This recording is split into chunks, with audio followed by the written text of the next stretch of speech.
자, 오늘부터는 이제 그 사복음서부터 사도행전까지를 우리가 이제 성경을 보게 되면 세 파트로 나눠볼 수가 있습니다. 한 파트는 역사서, 또 하나는 이제 바울의 서신서, 그 다음에 또 하나는 요한계시록과 같은 대언서.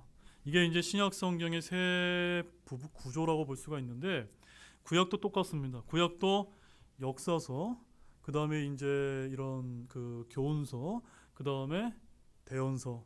그래서 대선지서, 소선지서 이렇게 해서 그런 세 가지 구조로 이렇게 성경이 세 가지 구조로 이게 이루어져 있는데, 이 우리가 지난번까지는 이제 마태복음, 마가복음, 누가복음, 요한복음, 사도행전까지는 어디에 속합니까? 역사서에 이제 속하는 겁니다. 역사서. 그래서 실제적인 역사적인 그런 기록들이 이제 기록이 되어 있는 것이고, 이 로마서부터 시작되는 바울 서신은 한 교회, 지역 교회에 보낸 편지와 또 우리가 수요일 날 하는 그 수요 기도회 때 보게 되면 개인에게 보낸 편지로 해서 서신서들이 이제 담겨져 있습니다. 그래서 오늘부터는 이제 우리가 서신서를 이제 다뤄보게 될 텐데, 제가 나눠드린 유인물에 디모데후서 3장 16절, 로마서 특징의 그 3장 16절을 꺼내는 것부터 제가 잠깐 먼저 설명을 드리고 좀 시작해 보도록 하겠습니다. 함께 디모데후서 3장 16절 읽어보겠습니다. 모든 성경 기록은 하나님의 영감에 의해 주어진 것으로 교리와 책망과 바로잡음과 의로 교육하기에 유익하니. 자, 여러분의 손에 들려있는 이 성경 말씀, 66권의 성경 말씀은 총 4가지를 위해서 주어졌습니다. 첫 번째가 무엇입니까? 교리입니다. 두 번째는 책망, 세 번째는 바로잡음, 네 번째는 의로 교육하기인데, 아마 이런 얘기는 어디 다른 데서 한 번도 들어보지 못했을 텐데, 오늘 우리가 시작하게 되는 이 로마서는 바울 서신서의 첫 번째인데, 성경의 4가지 요소 중에 어디에 이제 해당되는 겁니까? 교리 파트에 이제 속해 있다는 점입니다. 아마 그 부분은 이제 저희가 좀 상세하게 이제 다뤄볼 것이고, 그 다음에 로마서 다음에 어떤 말씀이 나옵니까? 고린도 전서 후서가 나와서 영적으로 어린아이와 같았던 많은 문제가 있었던 그 고린도 교회에 책망하는 말씀이 이제 고린도 전후서의 이제 주제가 되겠습니다. 그 다음에 이제 갈라디아서가 나오는데, 갈라디아서는 또 어디에 이제 초점을 맞춥니까? 바로잡음이라는 겁니다. 바로 이제 그 구원으로, 은혜로 구원받는 것에 율법을 더하는 이런 이제 혼합주의가 들어온 것을 바로잡기 위해서 쓰여진 것이 바로 갈라디아서라는 겁니다. 그 다음에 이제 네 번째로 에베소서에서 빌레모서까지는 무엇이 주를 이룹니까? 의로 교육하는 내용이 이제 주를 이루고 있는 것입니다. 그래서 디모데후서 3장 16절의 성경의 정의에 따라 이처럼 저와 여러분의 손에 들려있는 이 킹제임스 성경의 순서, 장절의 배치, 단어의 순서까지 매우 하나님의 섭리에 따라 이루어졌음을 보여주는 아주 중요한 예가 아닐 수가 없다는 점입니다. 그 중에서도 오늘 우리가 다루고 있는 이 로마서가 어디에 속합니까? 첫 번째, 교리에 해당된다. 교리에 해당되는 겁니다. 그래서 나중에 이제 개요를 다루게 되면 이 로마서는 바울이 첫 번째 쓴 서신이 아닙니다. 그럼에도 불구하고 하나님께서 왜 첫 번째에다가 배치를 해놓으셨을까요? 교리이기 때문입니다. 교리이기 때문에 그렇게 하나님께서 섭리적으로 배치를 해놓으셨다고 저희들이 이제 볼 필요가 있습니다. 그래서 우리가 먼저 5번 한번 보시죠. 5번에 보면은 로마서의 이제 구조가 나오는데, 이 로마서는 마치 한 편의 논문처럼 체계적이고 논리 정연한 글로 쓰여져 있습니다. 그래서 1장에서 8장까지는 복음과 구원의 문제를 다루고 있어서 죄 문제, 구원, 거룩함에 대해서 다룬 다음에 두 번째 파트인 9장에서 11장 파트에는 복음과 이스라엘에 대해서 이제 하나님의 주권을 다루고 있습니다. 그 다음에 이제 세 번째로는 12장에서 16장인데 복음과 실제적인 믿음의 삶이라고 해서 12장 1절에서 15장 13절에서는 우리 구원받은 그리스도인들이 어떻게 살아야 되는지에 대한 성도의 삶을 전하고 있는 말씀이 담겨져 있고, 그 다음에 나머지는 이제 맺은 말로서 이렇게 로마서는 3개의 구조로 이제 나눠져 있습니다. 자, 그런데 다음 장 넘겨보시면 7번을 보게 되면은 복음과 이스라엘 파트를 한번 보시기 바랍니다. 이 복음과 이스라엘 파트가 이제 두 번째 파트인데, 9장 같은 경우는 과거의 유대인들의 민족적 영적 특권이 무엇인지를 말해주고 있고, 10장은 이스라엘이 현재 예수 그리스도를 배척했음을 말해주고 있으며, 11장은 미래의 유대인들이 구속 및 회복될 것을 다루고 있는 말씀이 나오고 있어서 이 9장에서 11장까지는 바로 이스라엘을 세대적으로 과거와 현재와 미래로 이렇게 구분해서 말씀을 다루는 내용이 여기에 이제 담겨 있습니다. 자, 그러면 우리 이제 첫 번째부터 이제 잠깐 보도록 하겠습니다. 오늘부터 우리가 이제 이 로마서의 이제 바울 서신서를 이제 다뤄보게 될 텐데, 먼저 바울이 이방인 교회인 로마, 고린도, 갈라디아, 에베소, 빌립보, 골로새, 데살로니가 교회에 보낸 9개의 서신들을 저희들이 이제 차례대로 이제 살펴보자 합니다. 바로 이 서신들 속에는 신약교회 교리들이 잘 나타나 있다는 점입니다. 그리고 교회를 하나 되게 하신 하나님의 목적이 설명되어 있는데, 저와 여러분이 기억을 해야 될 것은 에베소서 3장 9절 말씀에 이런 말씀이 이제 기록이 되어 있는데, 거기에 신약교회를 이렇게 이제 정의하고 있습니다. 에베소서 3장 9절 말씀에 이렇게 정의하고 있습니다. 예수 그리스도에 의해 모든 것을 창조하신 하나님 안에 세상이 시작된 이후로 감추어져 온 이 신비라고 이렇게 표현하고 있습니다. 바로 신약교회를 뭐라고 표현하고 있습니까? 세상이 시작된 이후로 감추어진 이 신비라고 이렇게 사도 바울이 설명을 하면서, 이 신비가 어디에 이제 들어가기 시작한 겁니까? 바울이 각 교회와 개인에게 쓴 바울의 서신서에 너무나 이렇게 잘 녹아나 있다는 것이, 이것이 이제 바울 서신서의 하나의 정의라고 볼 수가 있습니다. 자, 그래서 이제 여러분이 이제 킹제임스 성경 로마서 제일 1장을 한번 가보게 되면은 거기 이제 타이틀에 이렇게 써 있습니다. 로마 사람들에게 보내는 사도 바울의 서신이라, 이런 제목이 바로 로마서의 타이틀로 이제 기록되어 있는 걸 볼 수가 있습니다. 바로 이것은 주 57년경에 고린도에서 써서 갱그라에 있는 교회의 종 베베라는 이름의 자매를 통해 전달된 그런 편지라고 또 이제 기록이 되어 있는데, 참 흥미로운 것은 만약에 이 베베라고 하는 이 자매님이 이 로마서를 우리에게 전달해 주지 않았다면 어떤 일이 벌어졌을까요?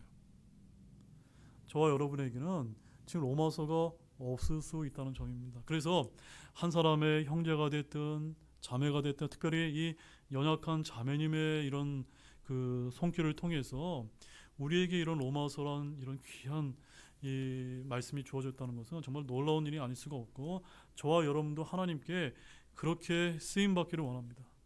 우리가 볼 때는 지금 아무것도 아닌 일일 수 있지만, 하나님께서 우리에게 맡기신 어떤 작은 소명이 누군가에게는 정말 엄청난 하나님의 이런 섭리로 작용할 수 있다는 것이 바로 이 로마서가 가진 이 베베라는 자매를 통해서 우리가 얻을 수 있는 영적인 교훈이 아닌가 싶습니다. 아무튼 로마서는 바울이 고린도를 세 번째 방문했을 때 그곳에서 기록한 서신서로 이제 사도행전 20장 1절에서 3절을 통해서 우리가 알 수가 있는데, 바울이 이 책을 썼을 때 로마 세계에 복음이 들어간 지 약 한 25년이 이제 되어서 많은 이제 그리스도인들이 생긴 때라고 이렇게 이제 보고 있습니다. 그들은 하나님의 은혜, 복음과 율법, 아브라함의 언약 등에 관해서 질문을 했으며, 그 외에도 많은 질문이 있었는데, 바울이 이 서신을 쓸 때 바울은 아직 로마에 가 보았을까요? 못 가 봤을까요? 아직 가보지 못한 때라고 성경에서 밝히고 있습니다. 이처럼 로마서의 경우 한 가지 분명한 점은 사도행전 25장 이전의 어느 시점, 즉 바울이 로마를 아직 방문하기 이전에 이 로마서를 썼다는 점입니다. 자, 그 내용을 한번 보겠습니다. 로마서 1장 10절 말씀을 한번 찾아보십시오. 로마서 1장 10절 말씀을 보게 되면 사도 바울이 이렇게 이야기를 합니다. 어찌하든지 하나님의 뜻에 의해 이제 마침내 순탄한 여정을 얻어 너희에게 갈 수 있기를 간구하노라. 여러분, 이 사도 바울의 마음이 느껴지십니까? 얼마나 이 로마에 있는 성도들이 보고 싶었으면 가보지도 않은 상태에서 편지를 쓰면서 이렇게 이제 베베자면을 통해서 전달했을 때 사도 바울이 어떤 심정으로 썼을까? 정말로 너무너무 만나고 싶은 이런 심정으로 쓰지 않았겠습니까? 그래서 이제 로마서 16장에 가보게 되면 그 보고 싶은 성도들의 이름을 일일이 다 나열을 해서 쓰고 있는 것을 우리가 알 수가 있습니다. 이러하던 바울이 드디어 로마로 떠날 수 있는 계기가 사도행전 25장에서 이제 마련이 되는데, 유대인들에게 고소당했던 바울이 예루살렘의 법정에 서기보다는 로마의 법정에서 재판받기 위해서 로마 황제에게 상소함으로써 로마로 이송될 수 있는 빌미를 이제 만들게 됩니다. 이렇게 볼 때 바울이 로마서를 기록한 시점은 사도행전 25장 이전의 20장이나 21장 또는 22장 언저리였을 게 분명해지는데, 그렇기 때문에 많은 성경학자들이 이 로마서의 기록 연대를 주 57년경으로 이렇게 이제 추정을 하고 있습니다. 물론 어떤 학자들은 주 58년경으로 이렇게 보기도 하는데, 로마서의 기록 연대를 될 수 있는 한 저와 여러분이 정확하게 이제 밝혀낸다는 것은 대단히 아주 중요한 문제라는 사실을 여러분 아시기를 바랍니다. 왜냐하면 로마서에서 바로 우리와 같은 이런 신약교회, 바로 몸의 신비가 계시되어 있기 때문이라는 점입니다. 바울은 로마서 16장 끝부분에서 이에 대해서 언급을 하는데, 여러분 로마서 16장 25절에서 26절 말씀 한번 찾아보시기 바랍니다. 로마서 맨 뒷부분, 로마서 16장 25절에서 26절 말씀 함께 또 읽어보겠습니다. 나의 복음과 예수 그리스도를 선포함에 따라 권능으로 너희를 굳게 세우실 분, 즉 세상이 시작된 이래로 은밀히 간직되어 왔으나 이제는 밝히 드러나서 영존하시는 하나님의 명령에 따라 대언자들의 성경 기록들을 통해 믿음에 순종하게 하려고 모든 민족들에게 알려지게 된 신비의 계시에 따라 너희를 굳게 세우실 분. 자, 아까 우리가 첫 부분에 에베소서에서는 뭐라고 사도 바울이 이야기를 했습니까? 세상이 시작된 이후로 감추어진 이 신비가 지금 로마서 말씀을 통해서는 어떻게 된 겁니까? 우리에게 드러나게 되었다는 점입니다. 그래서 이 로마서의 기록 연대를 우리가 아는 것이 굉장히 중요한데, 아무튼 성경에 모두 다 중요하지만 바울 서신서 중에서도 이 로마서는 성경의 반지요 제왕이라고 칭호를 받는 가장 위대한 책이라는 사실을 아시기를 바랍니다. 아무튼 이 신약시대 구원계획에 관한 교리서라면 누가 뭐라 해도 로마서이기 때문인 것입니다. 자, 우리가 아까 읽었던 로마서 1장 17절 말씀에 중요한 말씀을 저희들이 읽어봤습니다. 그 말씀이 무엇이었습니까? 기록된 바 의인은 믿음으로 살리라. 기록된 바, 왜 기록된 바입니까? 하박국에 있는 말씀을 인용했기 때문인 것입니다. 그래서 의인은 믿음으로 살리라. 바로 이 말씀의 빛이 누구에게 비쳤는지 아십니까? 저 이제 독일에 고행하던 카톨릭의 수도승이었던 마틴 루터에게 임함으로 말미암아 그가 구원을 받게 되었고, 진리를 선포함으로써 무엇이 일어났습니까? 종교개혁이 일어나지 않았습니까? 또 감리교의 창시자인 존 웨슬레 같은 경우는 루터가 쓴 로마서 강해를 누군가 읽는 소리를 듣고 구원을 받았다고 합니다. 역사적으로 수많은 회심자로 나온 성경 가운데 단연 으뜸을 꼽으라면 그 책은 신약 66권 중에 어느 책이 될까요? 로마서란 말씀입니다. 따라서 오늘날 각 교회에서 우리가 복음전도 훈련을 시킬 때 가장 먼저 성경 구절들을 표시하고 외우게 하는 것이 무엇이냐면, 한번 따라해 보시기 바랍니다. 로마서의 대로. 네, 저 로마서까지 가는 그런 길을 얘기하는 것이 아니라 이 로마서에 가보게 되면은 우리가 어떻게 구원받을 수 있는지에 대한 가장 쉽고 찾아갈 수 있는 귀중한 말씀들이 이 로마서에 다 담겨 있다는 겁니다. 자, 첫 번째 말씀을 찾아보실게요. 로마서 3장 10절 말씀입니다. 로마서 3장 10절, 거기 뭐라고 이제 쓰여 있습니까? 읽겠습니다. 시작. 이것은 기록된 바 의로운 자는 없나니 단 한 사람도 없으며. 맞습니까? 아멘이시죠? 그 다음에 3장 23절 읽겠습니다. 모든 사람이 죄를 지어 하나님의 영광에 이르지 못하더니. 네. 그 다음에 로마서 5장 8절, 로마서 5장 8절 말씀에 가보게 되면 또 이렇게 기록되어 있습니다. 우리가 아직 죄인이었을 때 그리스도께서 우리를 위해 죽으심으로 하나님께서 우리를 향한 자신의 사랑을 당당히 제시하시니라. 여러분, 이제 이 말씀을 하나하나 표시를 해가면서 나중에 여러분들이 복음을 전할 때 로마서만 가지고도 복음을 전할 수 있는 방법을 제가 알려드리는 것입니다. 그 로마서 5장 12절 말씀 보십시오. 그러므로 한 사람으로 말미암아 죄가 세상에 들어오고 죄로 말미암아 사망이 들어왔으며 이로써 사망이 모든 사람에게 전달되었으니 이는 모든 사람이 죄를 지었기 때문이더라. 그 다음에 로마서 6장 23절. 자, 그 모든 사람이 죄를 지었습니다. 그래서 그 결과가 어떻게 되었다는 겁니까? 6장 23절. 죄의 삭은 사망이냐. 네, 네. 당신의 죄 때문에, 그 죄 때문에 죽게 된다라고 이렇게 소개를 할 때 많이 이제 로마서 6장 23절 말씀을 이야기합니다. 그 다음에 이제 여섯 번째로 로마서 10장 9절 말씀 가보십시오. 10장 9절 말씀 같이 보겠습니다. 내가 만일 내 입으로 주 예수님을 시인하고 하나님께서 그분을 죽은 자들로부터 일으키신 것을 내 마음속으로 믿으면 구원을 받으리니. 예수님께서 당신을 위해서 당신의 죄 때문에 죽으시고 묻히시고 부활하신 것을 당신의 마음속으로 믿게 되면 구원을 받습니다라는 이런 복음을 이제 우리가 전달할 수 있다는 점입니다. 그 다음에 일곱 번째로는 10장 10절과 11절 말씀인데 같이 또 이어서 보겠습니다. 사람이 마음으로 믿어 의에 이르고 입으로 시인하여 구원에 이르니라. 13절 누구든지 주의 이름을 부르는 자는 구원을 받으리라. 여러분 이 말씀만 전하면 구원을 받을 수 있습니까? 없습니까? 예, 구원을 이제 받을 수 있도록 우리가 전할 수 있는 것입니다. 그래서 로마서 3장 10절, 3장 23절, 5장 8절, 5장 12절, 6장 23절, 10장 9절, 10장 10절과 13절 이 7가지 단계가 아까 제가 뭐라고 설명드렸다고요? 로마서의 대로라고 불리는 아주 유명한 구절이기 때문에 저와 여러분들이 이 말씀만 달달달달달달 외우면서 복음을 전할 때 활용하시라는 그런 말씀이 어디에 담겨 있습니까? 로마서에 담겨 있기 때문에 이 로마서가 얼마나 중요합니까? 왜 우리가 바울 서신서 중에 제일 첫 번째 와 있는지 그 위치의 중요성을 여러분 아시겠습니까? 이렇게 믿음으로 의롭게 됨, 이것이 로마서의 핵심 주제인데 마틴 루터가 성경책들 가운데서 유달리 좋아했던 책이 로마서와 갈라디아서 두 서신서였던 까닭이 바로 여기에 있는 것입니다. 로마서와 갈라디아서 바로 이 두 서신서가 마틴 루터를 움직여서 종교개혁을 일으키겠다는 말이 나오는데 그가 오죽이나 이 두 서신서를 사랑했으면 어떤 말까지 나왔냐면 루터는 갈라디아서를 일컬어서 사랑하는 캐시라고 이렇게 불렀다고 합니다. 사랑하는 캐시. 왜 그런지 아십니까? 그 루터의 부인의 이름이 본명이 무엇이냐면 캐서린이었다고 합니다. 그래서 이 캐서린의 애칭이 캐시였거든요. 즉 무슨 말씀입니까? 자기 아내만큼 사랑했던 말씀이 어떤 말씀이라는 겁니까?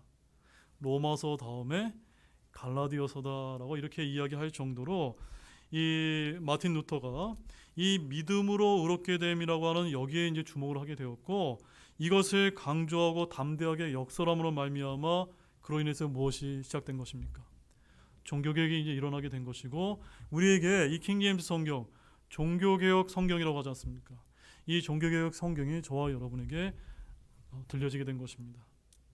그래서 사람이 구원받는데 믿음으로 말미암아 하나님의 은혜만이 아니라 또한 다른 어떤 것도 여기에 덧붙여질 필요가 없다고 가르치는 책이 바로 로마서라면 구원받은 사람이 영원히 구원받은 사람으로서 지탱되는 것은 오직 믿음만 있으면 될 것이고 여기에 율법과 같은 그 어떠한 다른 것도 덧붙여질 필요가 없다고 가르치는 책이 또 무엇입니까?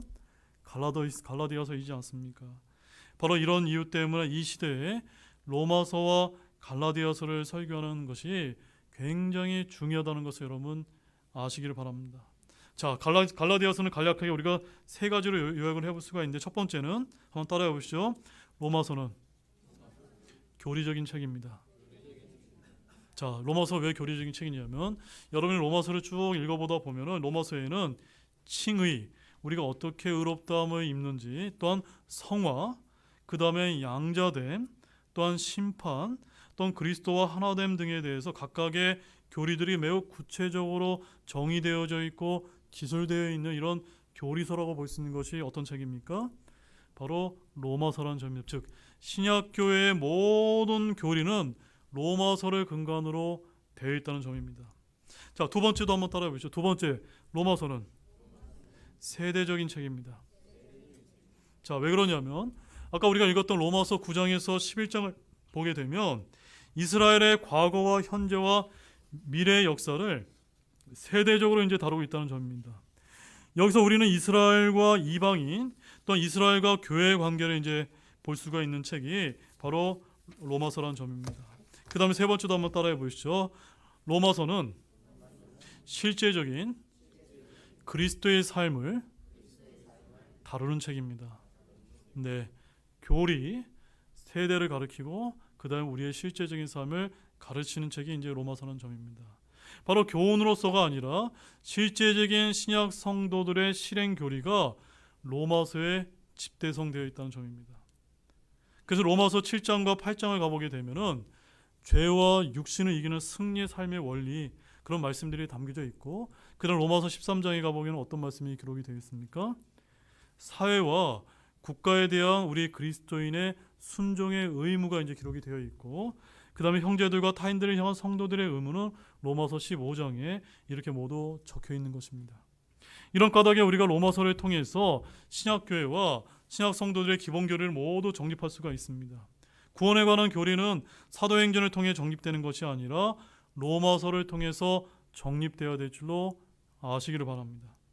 때로는 많은 성도분들이 이런 신약교회의 교리적인 기초를 우리가 이렇게 이야기했던 로마서를 기초로 하는 것이 아니라 마태복음이나 사도행전에 둠으로써 많은 교리적인 오류를 가져온다는 것을 알 수 있기 때문인 것입니다. 자, 로마서는 이렇게 수세기 동안 가장 강력한 믿음의 방패였고 가장 강력한 공격무기였습니다.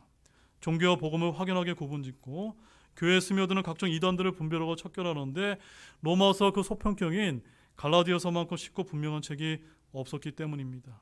그래서 유대계의 율법주의를 비롯한 인간의 각종 종교 행위와 자기의 등은 로마서에서 무기력해질 수밖에 없습니다. 또한 반유대주의에 대한 엄중한 경고와 유대인들의 민족적인 회복 역시 로마서에 다뤄져 있다는 점입니다. 자, 그 말씀 한번 보실까요? 로마서 11장 26절 말씀 보십시오. 로마서 11장 25절 26절 말씀 한번 굉장히 유명한 말씀입니다. 함께 읽어보겠습니다. 형제들아, 너희가 스스로 지혜로운 것으로 여기지 않게 하기 위하여 이 신비에 대해 너희가 모르기를 내가 원치 않으니 그것은 곧 이방인들의 충만함이 들어올 때까지 일부가 눈먼 일이 이스라엘에게 일어났다는 것이라. 이런 식으로 온 이스라엘이 구원을 받으려니 것까지입니다. 자, 온 이스라엘이 어떻게 된다고요? 구원을 받는다. 이루어졌습니까? 이루어지지 않았습니까? 아직은 이루어지지 않았지만 예수님께서 지상 재림하시게 되면은 일어나게 될 것이다 라고 하는 이런 교리적인 세대가 기록되어 있는 것이 바로 로마서라는 점입니다. 우리는 구원받은 이방인으로서 유대인들에 대해서 우호적인 것은 바로 어떤 책 때문입니까? 바로 이 로마서 덕분이라는 사실을 또한 아실 필요가 있습니다. 성경을 공부하는 사람이라면 누구나 로마서를 어느 책보다 열심히 공부해야만 됩니다. 왜냐하면 이 로마서는 나머지 성경 전체를 여는 열쇠와도 같은 그런 책이기 때문입니다. 자, 이제 중요한 간단한 또 두 번째 문제를 보겠는데요. 이 로마 교회는 이제 이 로마서는 로마 교회 성도들에게 보낸 편지인데 이 로마 교회는 누가 처음 세웠는지 어떻게 복음이 전했는지 기록에 나와 있지 않습니다. 하지만 우리가 유추를 해볼 수 있는 것은 오순절날 사도 베드로의 설교를 듣고 회심하여 침례를 받은 성도들이 세웠을 것이라고 이렇게 우리가 짐작을 이제 해볼 수가 있습니다. 로마에는 다른 어떤 지역과 마찬가지로 수많은 유대인들이 살고 있었습니다. 그들이 오순절에 지키러 예루살렘에 왔다가 사도들이 선포하는 복음을 듣고 그 당일에 3,000명이 회개하고 침례받는 무리 속에 있었을 것이면 자명한 일이기 때문입니다. 자, 로마 카톨릭은 베드로가 로마에 와서 교회를 세웠다라고 이렇게 엉터리 같은 주장을 하지만 이것은 역사적인 근거나 성경적인 근거가 전혀 없습니다. 왜냐하면 로마 카톨릭은 베드로가 25년 동안 로마에 있었고 교회를 세웠으며 초대교황이라는 이런 주장을 하지만 만약 사도 베드로가 로마에 있었다면 바울은 그의 서신 말미에 각 성도들의 이름을 거명하며 인사를 했을 텐데 그 이름 중에 누구의 이름이 없습니까? 베드로의 이름이 없기 때문이 아닙니까? 만약 베드로가 로마에 있었다면 바울은 로마로 가려고 하는 강력한 열망을 품었을까요? 품지 않았을까요? 품지 않았을 것입니다. 자, 로마서 15장 20절 말씀 가보십시오. 로마서 15장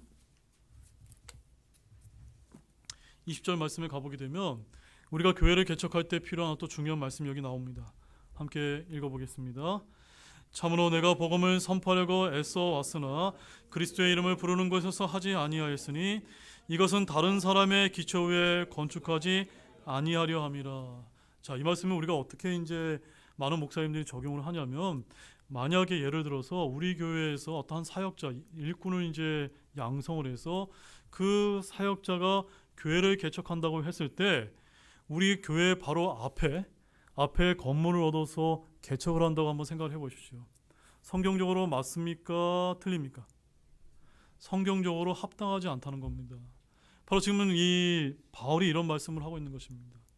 바로 이런 말씀 때문에 베드로가 거기에 있었다면 바울은 굳이 로마에 갈 필요가 없었을 것이다 라고 보는 거예요. 그러므로 이제 로마 카톨릭이 주장하는 베드로가 뭐 로마 교회를 왜 사역을 했고, 그 다음에 영화 같은 코바디스 같은 데 보면 베드로가 뭐 로마에 와서 이렇게 복음을 전하고 하는 것은, 이런 건 성경적입니까? 아닙니까?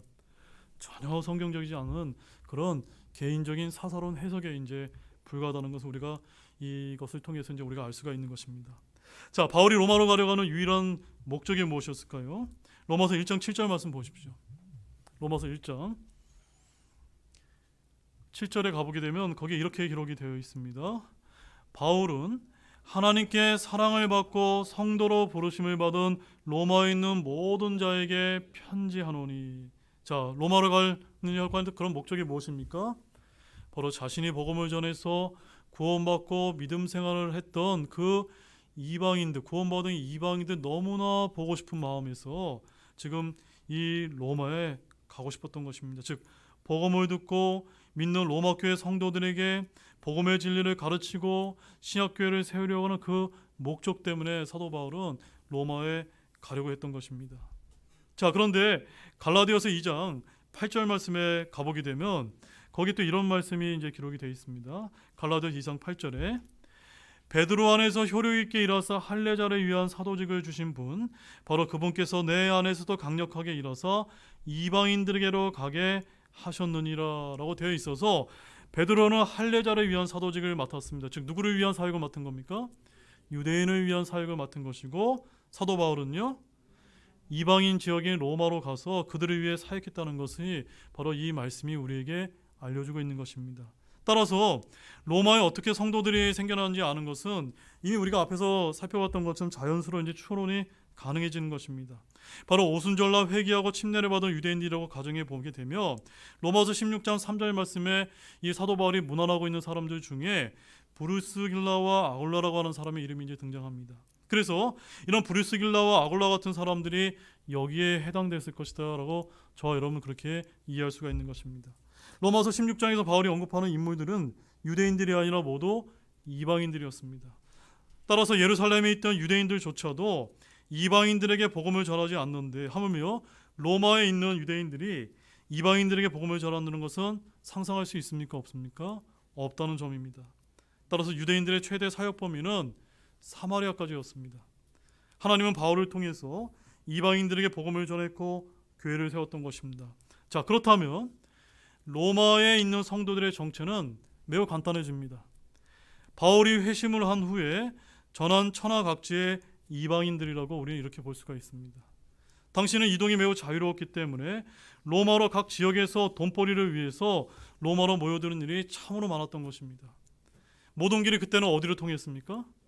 로마로 이제 통하던 그 시기에 25년에서 30년 정도면 로마에는 사도 바울의 그런 복음을 전해서 구원받게 된 열매들이 생겨나기에 조금도 부족함이 없었을 것이라고 우리는 이렇게 어렵지 않게 생각을 해볼 수가 있습니다. 그렇기 때문에 바울은 이미 로마의 성도들의 이름을 다 꿰고 있었고 그토록 로마로 가기를 열망했던 것입니다. 우리는 사도행전 말미에 로마에 도착한 바울이 유대인들을 모아 복음을 선포했을 때 그들 대부분이 거부했던 것을 우리가 알 수가 있습니다. 그러나 바울이 로마에 도착을 했을 때 수많은 이방인 성도들이 바울을 맞았음을 우리가 사도행전을 통해서 알 수 있지 않습니까? 바로 이들은 다 회심한 이방인 그리스도인이었던 것입니다. 자, 우리 세 번째 로마서 중심 메시지 한번 보겠습니다. 우리 로마서 1장 16절에서 17절 말씀 한번 보겠습니다. 로마서 1장 16절 17절 말씀 함께 읽겠습니다. 내가 그리스도의 복음을 부끄러워하지 아니하노니 이는 그 복음에 믿는 모든 자에게 구원을 주시는 하나님의 권능이기 때문이라. 먼저는 유대인이요 또한 그리스도인에게로다. 복음에는 하나님의 의가 믿음에서 믿음까지 계시되어 있나니 이것은 기록된 바 의인은 믿음으로 살리라 함과 같으니라. 자, 그래서 이 말씀에서 보는 것처럼 로마서의 중심 메시지는 무엇일까요? 중심 메시지 17절에 나와 있는 것처럼 의인은 믿음으로 살리라. 여러분 의인이 맞으십니까? 저와 여러분은 의인입니다. 왜 그렇죠? 믿음으로 구원받았기 때문인 것입니다. 바로 이것이 로마서의 핵심인데, 로마서에는 핵심 단어가 몇 가지가 있는데 잘 들으시기 바랍니다. 의가 66회가 나오고, 믿음이 62회가 나오고, 칭의가 17회, 정가가 19회, 그리스도 안에가 33회, 율법이 78회, 죄가 60회가 이제 등장합니다. 바로 로마서가 우리가 신약교회를 이루는 교리의 근간이 되는 말씀이라고 보는 이유가 바로 이러한 용어들이 많이 등장하기 때문이라는 사실입니다. 자, 이제 몇 가지 이제 간단한 로마서의 특징을 좀 잠깐 보겠습니다. 바울이 로마서를 통해 사람이 율법이 아니라 믿음을 통해 의롭게 된다는 진리를 확증했는데, 앞서 우리가 디모데후서 3장 16절 말씀을 통해서 모든 성경 교류가 하나님의 영감에 의해서 주어진 것으로 첫 번째 교리, 두 번째 책망, 세 번째 바로잡음, 네 번째 의로 교육하게 유익하니라는 것을 우리가 알 수가 있었습니다. 자, 그런데 여러분 한번 보십시오. 로마서는 바울이 쓴 최초의 서신서입니까? 아닙니까? 최초의 서신서가 아닙니다. 하지만 주님은 섭리적으로 그 배열을 서신서의 맨 첫머리에 두시게 된 것입니다. 이는 이미 제가 앞에서 말씀드렸던 것처럼 신약교회 교리에 관련된 책인 것이기 때문입니다. 따라서 로마서는 신약 성경의 가장 위대한 교리서다라고 우리가 이렇게 불러볼 수가 있습니다. 이 교리를 기초로 해서 우리는 세상을 책망하고 죄를 책망할 수가 있습니다. 우리는 우리 생각대로 누구를 책망하지 않습니다. 하나님의 말씀과 교리의 잣대를 기준으로 책망을 하는데, 바로 고린도 전후서가 이 고린도 교회의 비행과 불법과 믿음 없이 행한 육신적 행실로 인해 바울의 강력한 책망을 받는 내용이 담겨져 있기 때문입니다. 바로 각종 교회의 비리와 육신적 성도들의 문제는 거기에다 드러나 있는 것처럼 보입니다. 그래서 고린도 전후서는 책망에 관련된 책이라고 우리가 이렇게 볼 수가 있고, 또한 책망이 비난이 되지 않게 하기 위해서 바로잡음이 필요하지 않습니까? 바로 거짓 교사들의 가르침, 거짓 교리 등을 바로잡고 성경적 가르침을 주는 것이 바로 바로잡음인데, 바로 갈라디아서가 그런 책이라는 점입니다. 그 다음에 이후로 우리는 계속해서 의로 교육을 받아야 되는데, 교리에 근거한 지속적이고 체계적인 성경 기록이 필요하다는 점입니다. 바로 성경을 통독하는 분들은 너무나 쉽게 에베소서부터 빌립보서, 골로새서를 넘어 빌레몬서까지 그런 내용을 다루고 있는 것을 알 수가 있는데, 이렇게 옥중서신의 내용은 뭐에 초점이 맞춰져 있습니까? 의로 교육하기에 관련된 책이기 때문이라는 사실을 여러분 아시길 바랍니다. 자, 이제 이 로마서의 중요한 특징 마지막으로 한 가지만 좀 살펴보고 넘어가도록 하겠습니다. 자, 하박국 2장 4절 말씀 한번 찾아보시죠. 하박국 2장 4절 말씀입니다. 하박국 2장 4절 말씀. 자, 다 찾으셨습니까? 그럼 한번 같이 읽어보겠습니다. 보라, 위로 높여진 자의 혼은 그의 속에서 울바라지 아니하나 의인은 자기의 믿음으로 살리라. 자, 여기는 어떻게 되어 있습니까? 의인은 무엇으로 산다고요? 자기 믿음으로 살리라. 뭐가 좀 이상하지 않습니까? 아까 로마서에는 어떻게 기록이 되어 있습니까? 의인은 믿음으로 살리라고 되어 있어 무엇이 빠져 있습니까? 자기가 빠져 있지 않습니까? 즉 하박국 구약 성경에는 his faith, 자기 믿음에서 his가 빠진 겁니다. 우리 로마서 1장 17절 말씀을 가보게 되면은 기록된 바 의인은 믿음으로 살리라 함과 같으리라 라고 되어 있고, 여러분 갈라디아서 3장 11절 말씀 한번 찾아보시죠. 갈라디아서 3장 11절 말씀.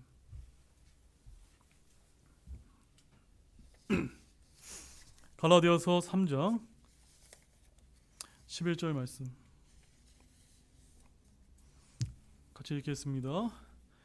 그러나 하나님의 눈앞에는 아무도 율법으로 의롭다고 인정받지 못한다는 것, 그것은 분명하니 이는 의인은 믿음으로 살리라 하고 기록되었기 때문이라. 어떻게 되어 있습니까? 의인은 믿음으로 살리라. 히브리서 10장 38절 말씀 찾아보십시오. 히브리서 10장 38절 말씀입니다. 히브리서 10장 3절 38절 말씀 또한 읽겠습니다.